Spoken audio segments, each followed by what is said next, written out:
So I kicked her in her back, and she went flying into the crowd. I kicked the shit out of her.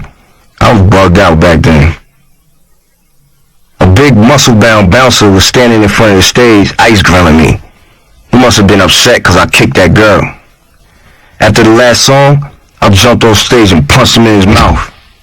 He started pounding on me. I was so drunk I didn't even feel his punches. My man Bumpy from QB helped me fight him.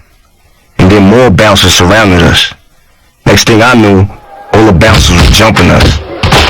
Knocked to the floor, I looked up and they were carrying Bumpy up in the air while dragging me outside by my shirt.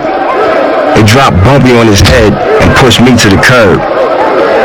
After that, we tore that club up, all 30 of us.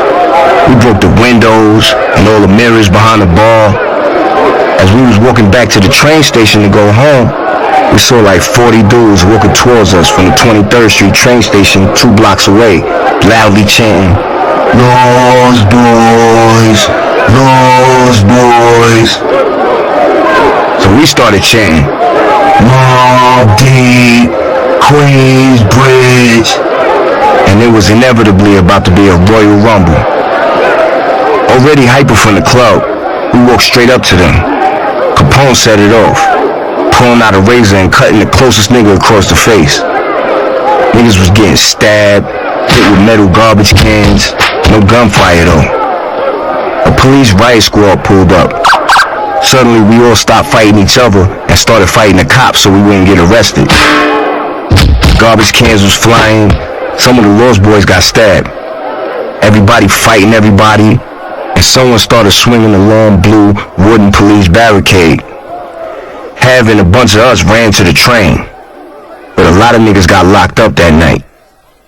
On the train ride home, 2 white boys were standing on the platform with bloody faces. They said that a bunch of black dudes had just jumped them and cut their faces up. Well, everybody was wilding that night. Now that I think about it, it might have been the Lost Boys. To this day, my people from Jamaica tell me they heard about that fight. Some say they saw the Lost Boys come home all bloody that night. It sounds like a scene from a movie, but it was real. Steve Rifkin informed us that we were banned from performing in Manhattan for 2 years after that 20 West show. We were getting into too many fights and destroying clubs, so somebody with power banned us. We never found out who it was, but that bullshit ban didn't stop us. We were still doing shows worldwide. Our music was on fire all over the map.